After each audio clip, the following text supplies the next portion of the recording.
Bonjour à tous et bienvenue dans ce nouvel épisode de Carnet de voyage. Aujourd'hui, je vous propose d'explorer ensemble les moaïs de l'île de Pâques. Ces statues monumentales qui ont fait de Rapa Nui l'un des lieux les plus mystérieux et fascinants de la planète. Saviez-vous que cette île, à peine plus grande que l'île d'Oléron, est l'un des endroits les plus isolés au monde? Située à plus de 3500 km des côtes chiliennes et à 2000 km de l'île habitée la plus proche, elle abrite près de 900 moaïs, des géants de pierre sculptés entre le Xe et le XVIe siècle. Ou encore que selon les dernières recherches, les habitants de Rapa Nui auraient eu des contacts avec l'Amérique du Sud bien avant l'arrivée des Européens. Que vous soyez passionné d'histoire, d'archéologie ou simplement curieux, c'est donc l'histoire des moaïs de Rapa Nui ou de l'île de Pâques que je vous propose de découvrir dans ce nouvel épisode. L'histoire de l'île de Pâques, ou Rapa Nui comme l'appellent ses habitants, commence vers l'an 300 avant l'arrivée des premiers Polynésiens, qui venaient probablement des îles Marquises. Ils ont vécu en autarcie, développant une société et une culture unique, sans influence extérieure. C'est à cette époque que naît le culte des ancêtres, matérialisé par les sculptures des moaïs, ces sculptures monumentales qui deviendront le symbole de l'île. Le nom, île de Pâques, vient du navigateur hollandais Jacob Roggeveen, qui accoste le 5 avril 1722, un dimanche de Pâques. À son arrivée, il découvre une île déjà peuplée d'environ 4000 habitants et parsemée de statues impressionnantes. Mais ce qu'il ne sait pas, c'est que la civilisation Rapa Nui est alors en déclin. Certains des moaïs, autrefois dressés sur des plateformes cérémonielles, appelées aou, sont renversés, et la société en pleine mutation. L'île sera ensuite annexée par l'Espagne en 1770, puis deviendra une possession chilienne en 1888. Aujourd'hui, elle fait partie du Chili, bien que sa culture et son identité restent profondément polynésiennes. Imaginez, des statues de 4 mètres de haut en moyenne, certaines atteignant 10 mètres et 75 tonnes, et la plus grande jamais terminée est appelée El Giante et mesure 22 mètres pour 270 tonnes. Les moaïs sont sculptés dans le tuf volcanique, une pierre tendre extraite principalement de la carrière du volcan Ranorarku.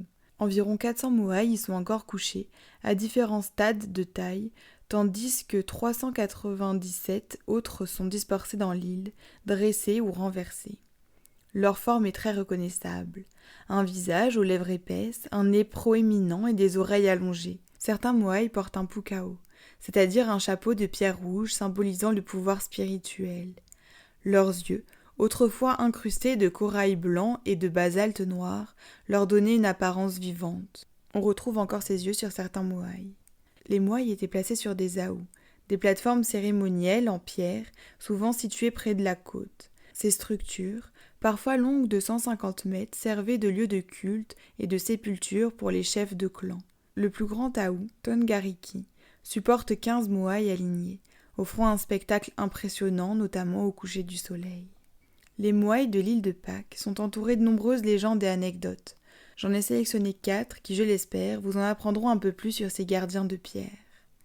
La légende des moaïs qui marchent. Selon la tradition orale, les moaïs marchaient jusqu'à leur emplacement final, guidés par le mana, le pouvoir spirituel des chefs Rapa Nui. C'est en se basant sur cette anecdote que les archéologues se sont demandé si les statues avaient été déplacées debout, en les faisant basculer d'un côté à l'autre à l'aide de cordes.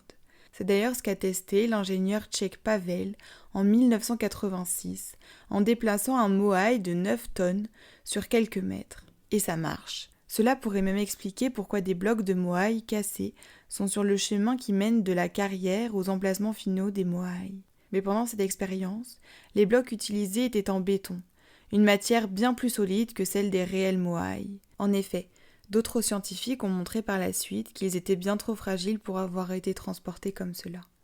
Le transport horizontal, rondin ou traîneau. Une autre théorie suggère que les moaïs étaient tirés sur des rondins de bois posés perpendiculairement à la statue pour qu'elle roule sur eux. Pourtant, l'île aujourd'hui presque dénuée d'arbres n'avait que des palmiers, bien trop fragiles pour supporter une telle charge. Une autre hypothèse. Les moaïs étaient transportés à l'horizontale comme sur un traîneau. Des expériences récentes, comme celles de Terry Hunt et Carl Lippo, ont montré que cette méthode était plausible, mais les débats continuent encore sur la réelle méthode utilisée pour leur transport. La malédiction de l'île. Selon une légende, les Moaïs protégeraient l'île et ses habitants. Mais quand les Rapanui ont cessé de les vénérer, des catastrophes se sont abattues sur eux. Sécheresse, guerre civile et effondrement écologique. Cette histoire rappelle le livre « Effondrement » de Jared Diamond, qui explique comment la déforestation et la surpopulation ont conduit à une chute de cette civilisation. Le Moaï voyageur.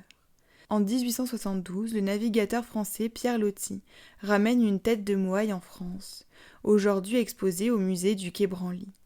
D'autres Moaïs se trouvent au Louvre ou au British Museum. Les Moaïs ont inspiré des œuvres d'art, des livres et même des films. Aujourd'hui, ils sont un symbole de résistance culturelle. Malgré les colonisations et les défis modernes, les Rapanui préservent leur héritage. L'île de Pâques est aussi connue pour son écriture unique, le rongo-rongo, un système d'écriture qui ne ressemble à aucun autre, gravé sur des tablettes de bois. Malheureusement, seulement 21 tablettes subsistent, les autres ayant été brûlées par des missionnaires du XIXe siècle. Peut-être qu'un jour, ces tablettes seront déchiffrées, et nous saurons enfin comment les Moaïs sont arrivés ici ou même ce qu'ils représentaient réellement. Il y a de nombreux sites sur l'île de Pâques. Tout d'abord, la carrière de Rangoraku. C'est ici que la plupart des Moaïs ont été sculptés. On peut d'ailleurs y voir des statues inachevées, encore attachées à la roche, et d'autres dressées ou renversées. Ce site est bien sûr sacré pour les Rapanui. L'Aou Tongarki.